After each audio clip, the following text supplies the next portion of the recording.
حضرت ابو غالب رحمۃ اللہ علیہ جو کہ ایک اللہ والے گزرے ہیں، اپنے بارے میں بتاتے ہیں کہ میں ایک صحابی رسول حضرت ابو امامہ رضی اللہ تعالیٰ عنہم کے ہاں آیا جایا کرتا تھا، یعنی وہ ان کے گھر آتے جاتے رہتے تھے۔ تو ایک دفعہ کا وہ اپنا ذکر بتاتے ہیں کہ ایک مرتبہ وہ وہیں تھے تو حضرت ابو امامہ رضی اللہ تعالیٰ عنہم کے پڑوس میں ایک نوجوان رہتا تھا، ان کے پاس گئے۔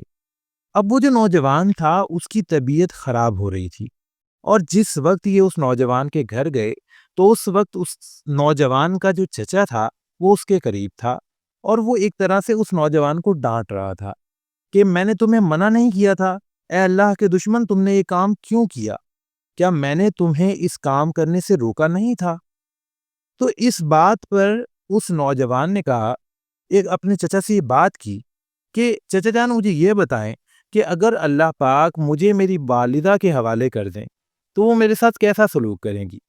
یہاں پر اس کا کہنے کا مقصد یہ تھا کہ اگر وہ جو آخرت میں حساب کتاب ہوگا وہ میری والدہ کے حوالے کر دیا جائے کہ میری والدہ میرا حساب کتاب لے تو وہ کیا کرے گی؟ اب چچا نے آگے سے یہ جواب دیا کہ وہ تجھے جنت میں ڈال دے گی۔ تو اس پر اس نوجوان نے یہ کہا کہ اللہ پاک مجھ پر میری والدہ سے بھی زیادہ شفیق ہیں اور اس سے زیادہ مجھ پر مہربان ہیں۔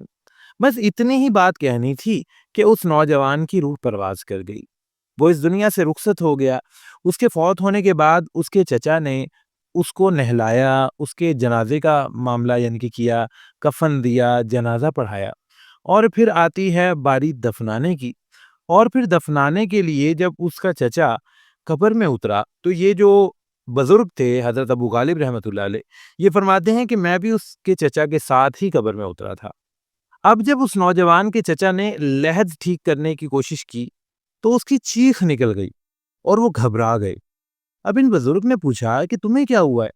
تو اس نے کہا کہ اس نوجوان کی جو قبر ہے وہ وسیع ہو گئی اور اس میں اتنا نور ہے کہ جس کی وجہ سے مجھے گھبراہٹ ہو رہی ہے، میں گھبرا گیا۔ پیارے مسلمانوں، یہاں پر دو باتیں سوچنے کی ہیں۔